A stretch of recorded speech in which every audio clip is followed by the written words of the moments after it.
This book is Blueberries for Sal. The author and illustrator is Robert McCloskey.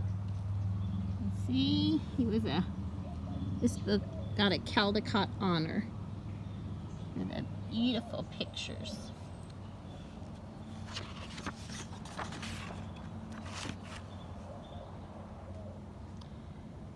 He wrote this book in the 1940s, so this is some things that you might see in a kitchen in the 1940s. Blueberries for Sal.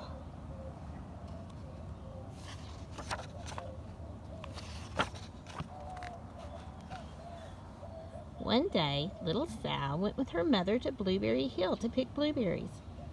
Little Sal brought along her small tin pail, and her mother brought her large tin pail to put berries in. "We'll take our berries home and can them," said her mother. "Then we can have food for the winter."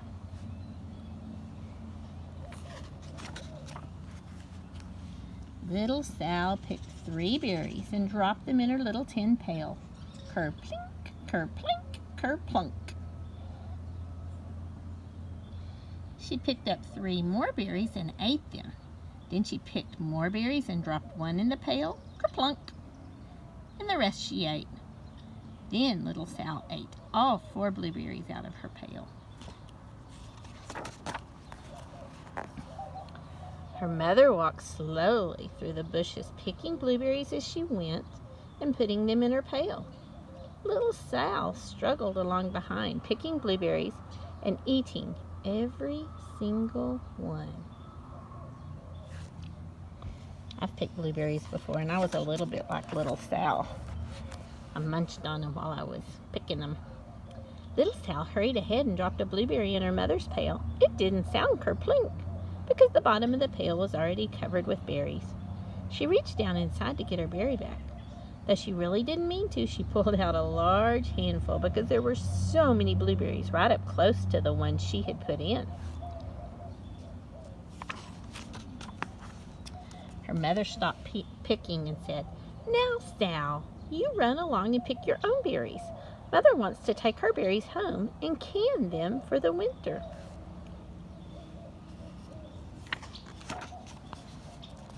Her mother went back to her picking, but little Sal, because her feet were tired of standing and walking, sat down in the middle of a large clump of bushes and ate blueberries.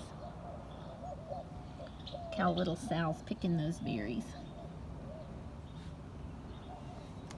Using her fingers. On the other side of Blueberry Hill, Little Bear came with his mother to eat blueberries. "Little Bear," she said, "eat lots of berries and grow big and fat. We must store up food for the long, cold winter."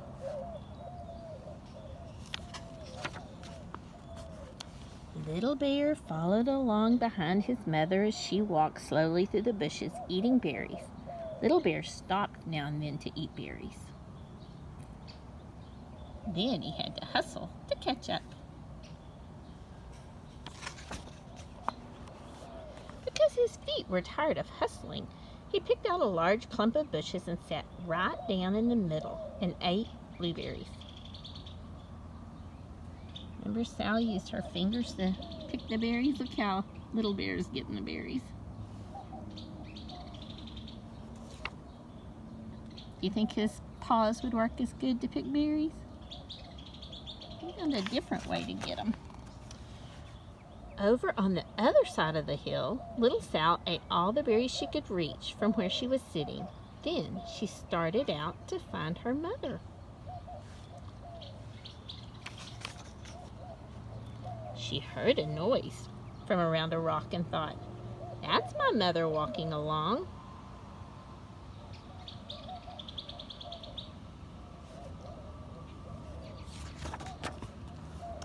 But it was a mother crow and her children, and they stopped eating berries and flew away saying, "Caw, caw, caw." Then she heard another noise in the bushes and thought, "Surely that is my mother, and I will go that way."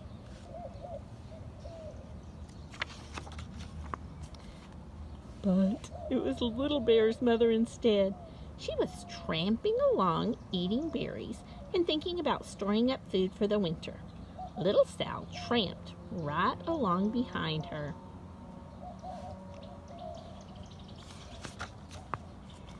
By this time, Little Bear had eaten all the berries he could reach without moving from his clump of bushes. Then he hustled off to catch up with his mother. He hunted and hunted, but his mother was nowhere to be seen. He heard a noise from over the stump and thought, "That is my mother walking along."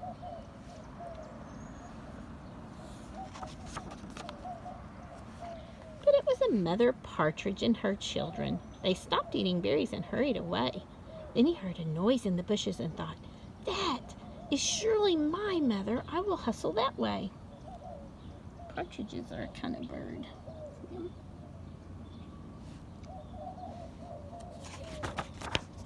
But it was Sal's mother. Instead, she was walking along picking berries and thinking about canning them for the next winter. Little Bear hustled right along behind.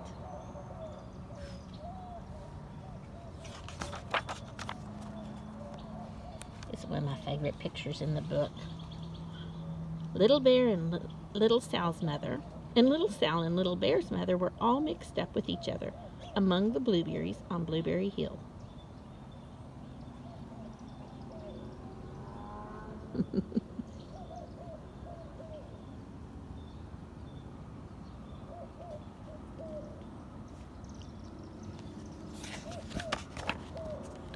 Little Bear's mother heard Sal walking along behind and thought it was Little Bear.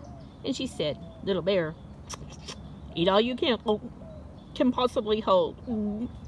Little Sal said nothing. She picked 3 berries and dropped them kerplink, kerplink, kerplunk in her small tin pail. Little Bear's mother turned around to see what on earth could make a noise like kerplunk. "Umph," she cried, choking on a mouthful of berries. "This is not my child. Where is Little Bear?" She took one good look and backed away. She was old enough to be shy of people, even a very small person like Little Sal.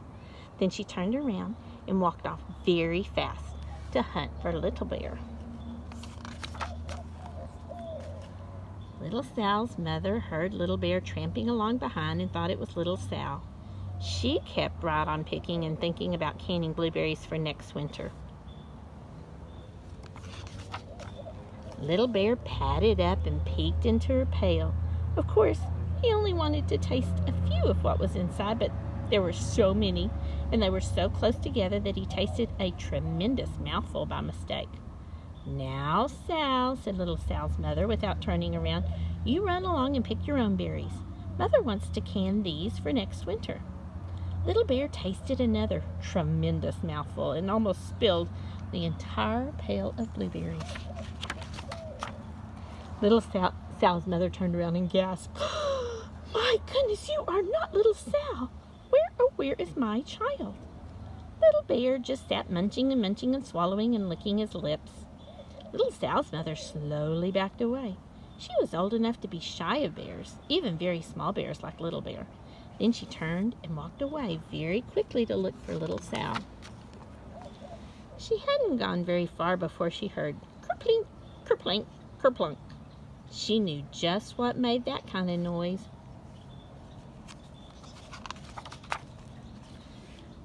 Little Bear's mother had not hunted very long before she heard a hustling sound that stopped now and then to munch and swallow.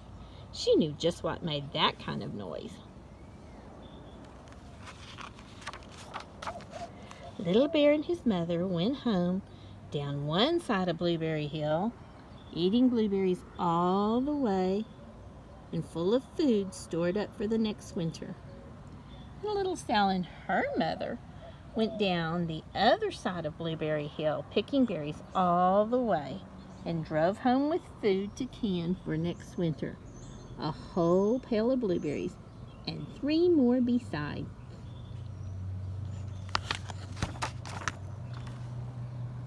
There's that kitchen again. You know, they were talking about canning things. This is what they're doing now. They're canning the blueberries. They're using some jars. Might put a little bit of a syrup on there. They heat them up.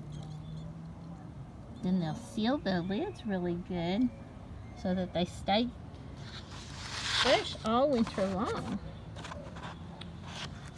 Even use there's some sugar. That's what that little says on there. 5 pounds. Look, little Sal's playing with some rings.